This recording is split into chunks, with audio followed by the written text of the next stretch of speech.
바울과 그 일행이 드디어 이제 로마로 들어갔습니다. 로마까지 오는 길이 참 쉽지가 않았습니다. 사도행전에서 바울이 처음으로 로마에 가고자 하는 마음을 이렇게 표현한 것이 사도행전 19장 21절 말씀에 있습니다. 바울이 일행이 3차 전도 여행을 하는 중에 에베소에 잠시 머무르고 있었는데, 그 에베소에서 예루살렘으로 가려고 하는 그런 마음을 하나님께서 이제 심어 주셨습니다. 이때 바울은 예루살렘뿐만 아니라 예루살렘을 거쳐서 이제 로마에까지 내가 가봐야 되겠다 하는 그러한 마음을 가지게 되죠. 그래서 예루살렘을 향해서 이제 이렇게 여행을 하게 되는데, 빌립보를 들려서 드로아라는 곳으로 해서 또 밀레도로 해서 두로로 해서 가이사랴로 해서 여러 군데를 이제 거치면서 예루살렘을 향하여 가게 됩니다. 그런데 가는 곳마다 믿음의 형제들과 또 주의 선지자들이 바울을 만류하면서 예루살렘으로 가지 말라고 그렇게 권합니다. 왜냐하면 예루살렘에 가면 바울이 사람들에게 결박되어서 고난받게 될 것을 우리 주님께서 보여주시기 때문에 그랬습니다. 실제로 바울이 예루살렘에 이르렀을 때 이제 유대인들에게 붙잡히죠. 유대인들이 이 바울을 죽이려고 합니다. 그래서 바울을 보호하기 위해서 로마 군대 천부장이 바울을 보호할 것을 그렇게 명령하고, 또 이 천부장의 보호 아래서 총독이 주재하고 있는 가이사랴라는 곳으로 이제 옮겨지게 됩니다.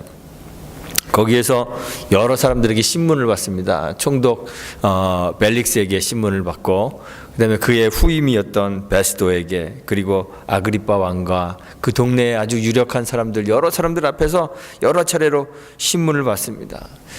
그 신문을 받는 동안 헤롯궁에서 무려 2년 동안이나 감금된 채로 그렇게 지내게 됩니다.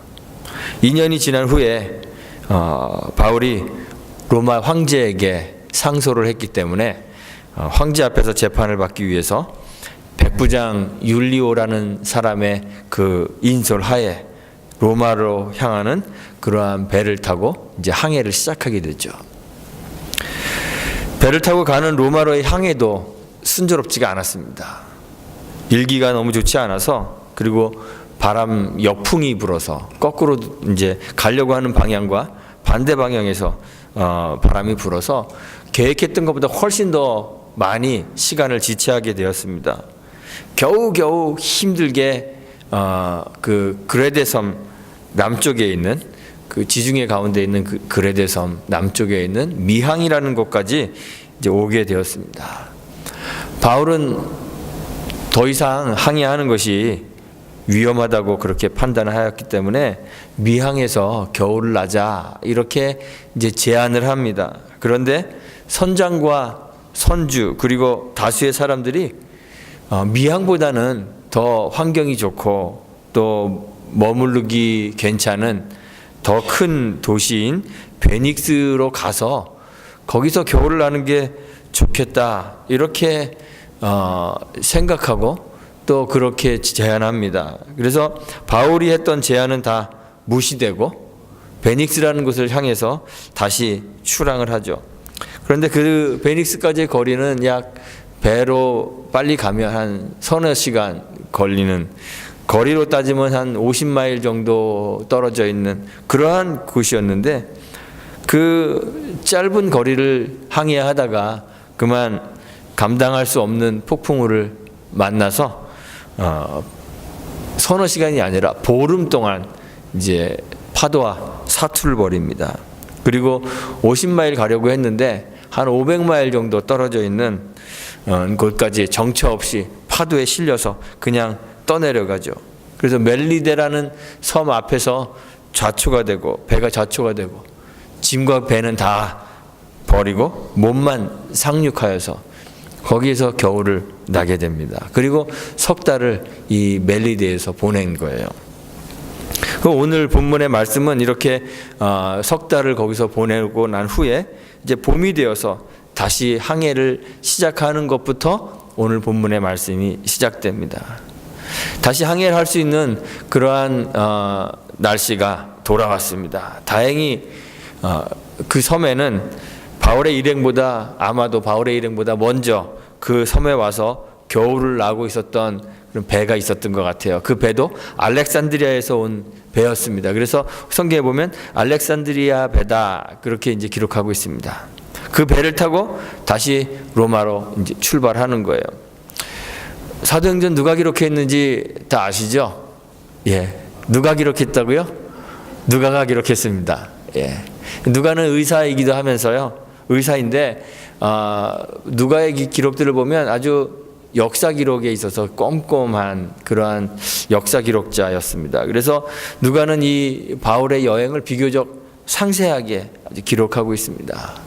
바울의 일행이 타고 가는 배는 알렉산드리아 배인데 처음에 타고 왔던 배하고는 이제 다른 배인 것 같아요. 왜냐하면 이 배는 디오스구로를 기호로 삼고 있다. 이제 이렇게 특별히 누가가 기록하고 있습니다. 헬라어로 디오스구로라는 말은 영어로는 트윈 브라더스 이런 뜻입니다. 그 쌍둥이 형제들 이런 뜻입니다. 별자리로 하면요 쌍둥이자가 이 트윈 브라더스 디오스구로 별자리입니다. 이 이름은 그리스 로마 신화를 배경으로 하고 있는데요. 이 쌍둥이는 그 아빠가 둘입니다. 이게 사실 가능하지 않은 일인데 신들의 왕인 제우스와 또 스파르타의 왕인 인간이죠. 인간 왕인 티다레우스라는 사람이 아빠고요. 그 다음에 그 엄마는 한 사람입니다. 그 스파르타 왕의 부인인 레다 여왕이 엄마입니다. 신화 속에서 이 쌍둥이 형제가 아고르 탐험대라는 그 탐험대 일원으로 항해를 이제 했기 때문에 선원들은 이 두 쌍둥이를 자기들의 그 수호신처럼 그렇게 생각합니다. 그래서 멀리 항해를 하는 배들은 이 쌍둥이 형제의 조각상을 이렇게 기호로 삼고 다니는 배들이 많이 있었다고 그래요. 사람들은 삶의 안전을 위해서 이렇게 우상을 의지합니다. 하지만 우리의 삶을 통제하고 인도하는 분은 우상이 아니라 하나님이십니다. 바울을 향해서 가지고 계시는 하나님의 계획을 이루어 가시기 위해 하나님께서 그 배가 처음 항해를 시작할 때부터 그 이전 훨씬 이전부터 모든 환경들 바람과 바다를 통제하시고 또 인도하셔서 바울과 그 배를 타고 있었던 276명의 사람들을 거센 폭풍 속에서 단 하나의 생명도 잃지 않고 안전하게 보호하시죠. 그들을 보호하시는 분이 우상이 아니라 바로 하나님이십니다. 배가 멜리데에서 출발한 후에도 배가 이제 빨리 좀 로마로 갔으면 좋겠는데 로마로 가려고 했던 그 계획이 거의 2년 이상 3년이 지금 이제 가이사랴에서 2년이나 갇혀 있었고 배 타고 또 고생하고 거의 3년이나 지체되고 있는데 빨리 갔으면 좋겠는데 배가 급하게 로마를 향하여 가지 않습니다. 멜리데에서 출발한 배가 한 90마일 정도 더 가서 수라구사라는 항구에 도착하게 되는데 거기서 사흘 동안이나 정박합니다. 그리고 또 수라구사를 떠나서는 레기온이라는 곳에 이르게 되는데 거기서 하루를 머뭅니다. 이 이탈리아는요 지도를 보면 뭐처럼 생겼는지 아시죠? 예, 부추처럼 생겼습니다. 그 먹는 부추가 아니라 장화처럼 생겼습니다. 그래서 이 레기온이라는 곳은요 장화의 엄지발가락 끝에 해당하는 그러한 그 항구 도시가 이 레기온입니다. 거기서 하루를 머문 후에 이제 그 장화 그 중간 부분인 보디올이라는 곳으로 가게 되는데 거기 한 200마일 이상, 230마일 정도 떨어져 있는 곳이에요. 근데 남풍이 불어서 하루 만에 이제 그 보디올까지 가게 됩니다. 성경을 보면 보디올에 도착했을 때 형제들을 만나 그들의 청함을 받았다, 이렇게 기록하고 있습니다. 형제들은 누굴 말하는 걸까요? 대부분 그리스도 안에서 그리스도를 믿음으로 주로 고백하는 그런 믿음의 가족들을 말합니다. 바울은 전에 로마로 가려고 많이 이렇게 애를 썼습니다. 그런데 하나님께서 바울이 로마로 가는 길을 막으셨어요.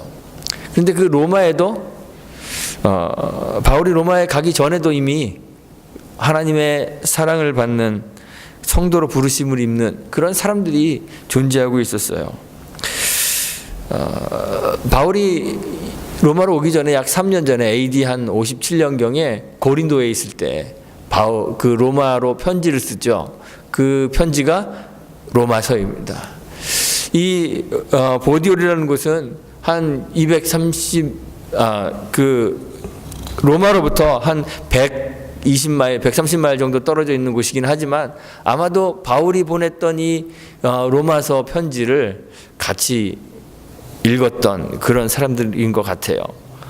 거기서 그 보디올의 형제들의 초청을 받아서 무려 7일 동안이나 함께 거합니다. 거하면서 뭘 했을까요? 막 회식하고 그러진 않았을 거예요. 거기서 그 형제들을 믿음으로 격려하고 또 하나님의 말씀을 전하는 일을 감당했을 거예요. 그리고 나서 도보로 이제 걸어서 로마를 향하게 됩니다. 보디올에서부터 걸어가는데요. 이제 로마 한 40마일 정도 떨어진 곳에 아비오라는 광장이 있습니다. 아비오, 성경에는 아비오 저자라고 되어 있는데 아비오라는 광장이 있습니다.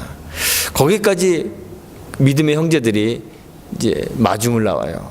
그리고 또 한 10마일 정도 더 가니까 그 삼관이라는 관자는 여관을 말하는데요. 그 여관이 큰 여관이 3개가 있었나 봐요. 그래서 삼관이라고 불리우는데 그 삼관까지 또 바울을 맞이하러 나온 사람들이 있어서 거기서 함께 그 사람들의 영접을 받습니다. 바울은 자신을 영접해주는 이 믿음의 식구들, 믿음의 동역자들을 통해서 담대한 마음을 얻습니다. 그리고 그들과 함께 세계의 중심인 로마로 그리스도의 복음을 증거하기 위하여 이제 입성합니다. 그리고 로마에 도착했을 때 보면 바울에게는 특별한 어떠한 혜택을 줘요.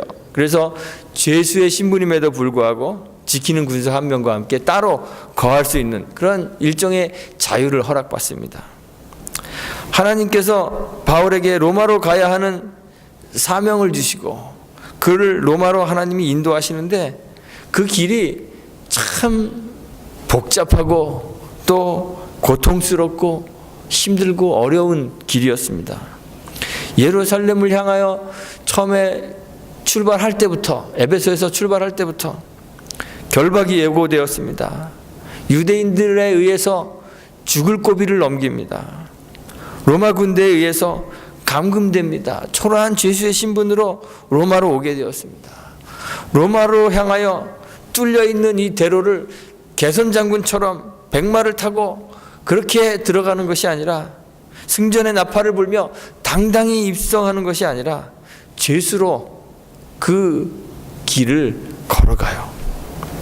그런데 누가가 기록한 이 여정을 보면 로마로 향하는 이 길을 마치 바울이 주관하고 있는 것 같은 그런 생각이 들게 만듭니다. 바울과 여러 죄수들을 인솔하는 사람이 누구죠? 이제 잊어버리셨죠? 그 앞에 나와서 백부장 율리오라는 사람입니다. 그런데 오늘 성경 말씀을 보면 율리오가 이 여정을 주관하지 않아요. 부디올에 이르렀을 때 형제들의 청함을 받고 2일을 그들과 함께 7일을 그들과 함께 머물렀습니다. 성경이 그렇게 기록하고 있는데 인솔자의 허락을 받지 않으면 이게 가능한 일이 아닐 거예요. 불가능한 일일 텐데 누가는 바울이 백부장의 허락을 받았다는 사실을 기록하지 않습니다. 아비오 저자에서 그리고 삼관이라는 곳에서 형제들이 바울을 맞이합니다. 마치 승전하는 장수가 들어올 때 또는 외국에서 그 지체 높은 그 대사들, 사절단이 들어올 때 백성이 맞이하듯이 바울과 그 일행을 맞이합니다. 그리고 바울은 거기서 담대한 마음을 얻고 로마를 향하여 승리의 행진을 하는 거예요.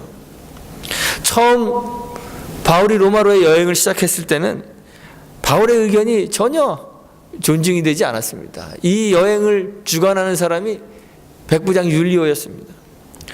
바울이 그 전에 보여주었던 인격, 그의 지식의 깊이, 그리고 그가 예수님의 이름으로 베풀었던 권능과 권위, 이런 것들이 있었음에도 불구하고 그저 바울은 그 사람들에게 한 명의 죄수에 불과했던 것이죠. 바울이 미양에서 머물러 있기를 제안하면서 여기서 우리 겨울을 나는 것이 여러모로 좋습니다. 우리의 생명과 배를 지킬 수 있습니다. 제안했음에도 불구하고 사람들은 바울의 말보다는 선장과 선주의 말에 더 귀를 기울였습니다. 그리고 바울을 무시했죠. 이 여행을 주관하는 사람이 바울이 아니었습니다. 그런데 폭풍우를 지나고 멜리데 섬에서 3개월을 머무르면서 바울이 상황을 지배하기 시작합니다. 바울의 말에 따라 흔들리는 배 위에서 음식을 먹고 짐을 버리고 육지에 상륙합니다.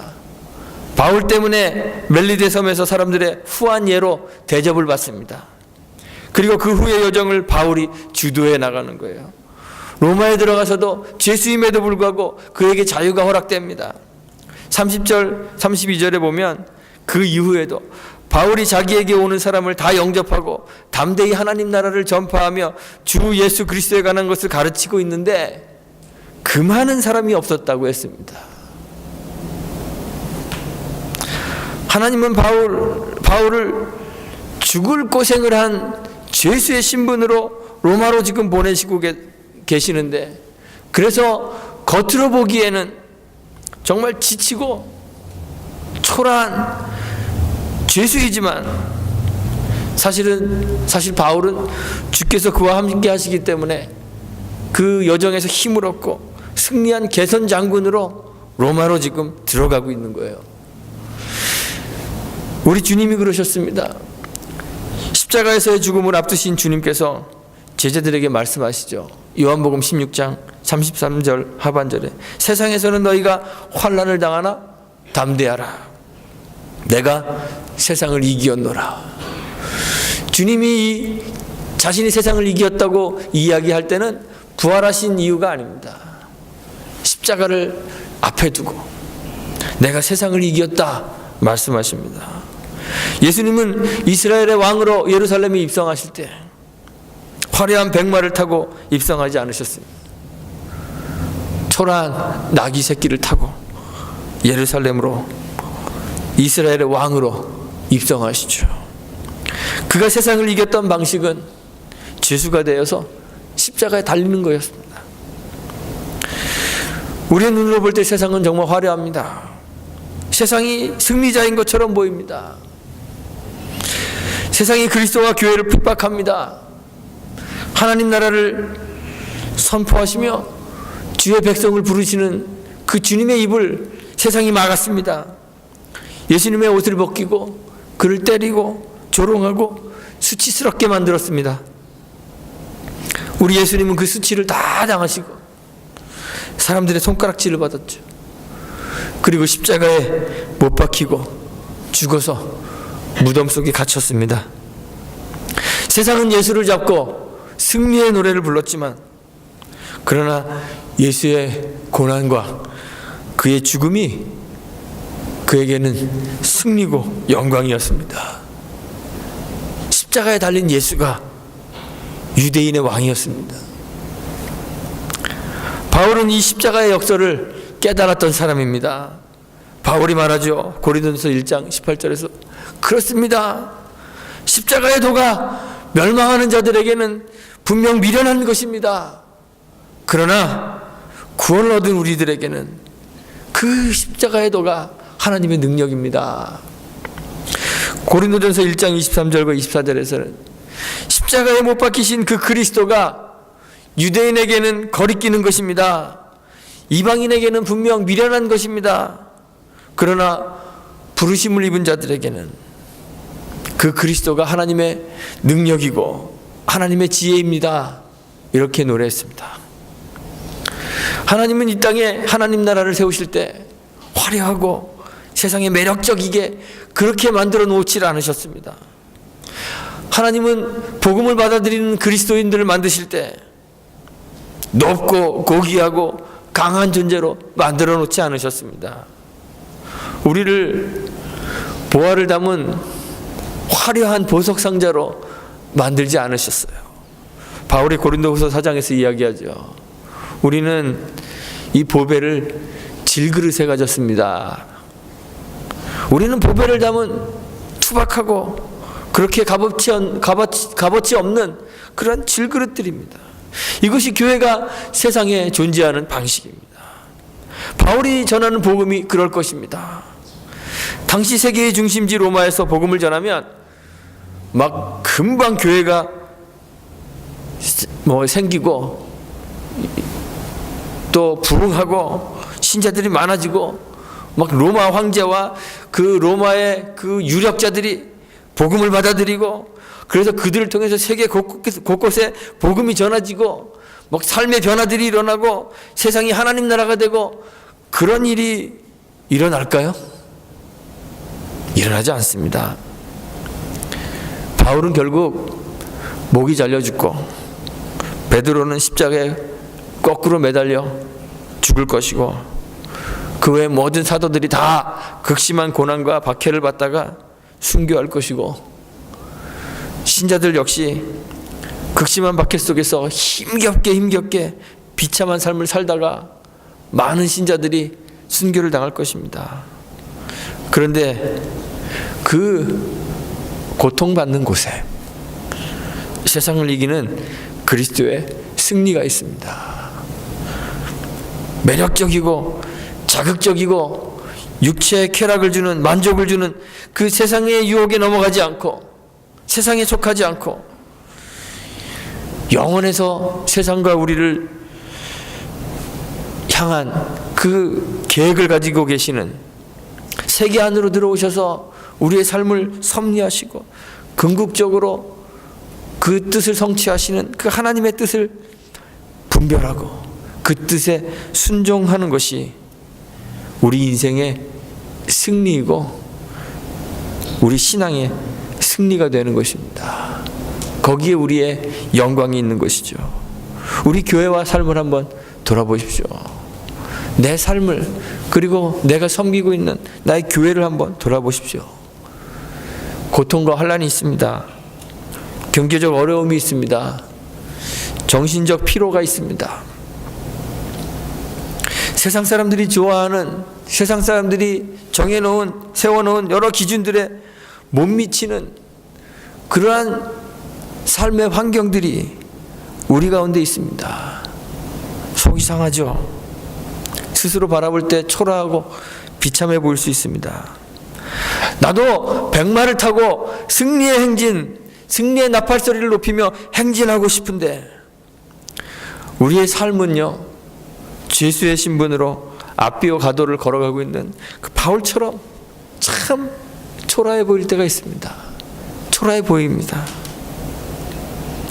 그러나 우리 안에 보배이신 그리스도를 담기만 하면 우리는 보배를 담은 질그릇이 되는 것입니다. 우리를 향해 가지고 계시는 하나님의 계획과 뜻에 순종하기만 한다면 우리는 이미 승리한 사람들이 되는 것입니다. 기복주의 신앙과 번영 신학에 젖어 있는 교회들이 결코 이해할 수 없는 하나님 나라의 신비가 바로 여기에 있습니다. 복음은 절대 실패하지 않습니다. 복음은 실패를 모릅니다. 그리스도께서 죽음으로 세상을 이기셨고 그 세상을 이기신 주님이 우리와 함께 하시겠다고 약속하셨습니다. 그 주님의 약속을 늘 기억하기를 바랍니다.